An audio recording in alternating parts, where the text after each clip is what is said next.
General Faiz Faizabad धरने के mastermind नहीं तो सहूलतकार जरूर है। इंटेलिजेंस चीफ इंक्वायरी कमीशन को क्या बताएंगे? टीएलपी धरनों से जाहिद हामिद का ताल्लुक क्या?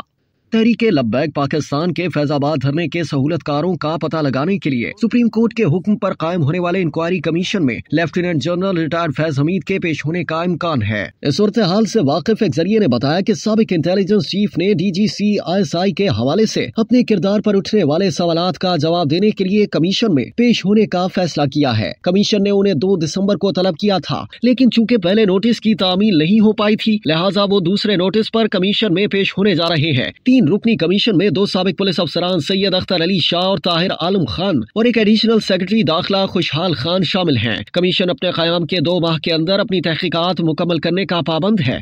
तरीक़ाकार ये है कि हाजिर सर्विस और रिटायर्ड फौजी अफसरान को वजारत दिफा के तवस्सुत से नोटिस भेजा जाता है। वजारत दिफा का अमला ज़ाती हैसियत से नोटिस भेजता है ताकि दुरुस्त शख्स तक इसकी तामील यकीनी बनाई जा सके। फैज हमीद के मामले में इंक्वायरी कमीशन के सेक्रेटरी ने तरीक़ाकार बताए बगैर नोटिस वजारत दिफा को भेज दिया, इसलिए पहला नोटिस दुरुस्त शख्स तक नहीं पहुंचाया जा सका। अवाम के लिए ये मामला बाइस दिलचस्पी है कि साबिक इंटेलिजेंस चीफ इंक्वायरी कमीशन को क्या बताएंगे, क्योंकि कई लोगों को शक है कि वो फैजाबाद धरने के मास्टरमाइंड नहीं तो सहूलतकार जरूर हैं। 5 साल कबल ये धरना 1 माह 10 दिन तक जारी रहा था। हुकूमत और TLP के दरमियान तय पाने वाले मुआहदे के दस्तखत कुनिंदा बनने की वजह से फैज हमीद तनकीद का निशाना बने। इसके बाद नून लीग की हुकूमत को एक वजीर जाहिद हामिद की कुर्बानी देना पड़ी, क्योंकि उनका इस्तीफा TLP के मुतालबात में शामिल था।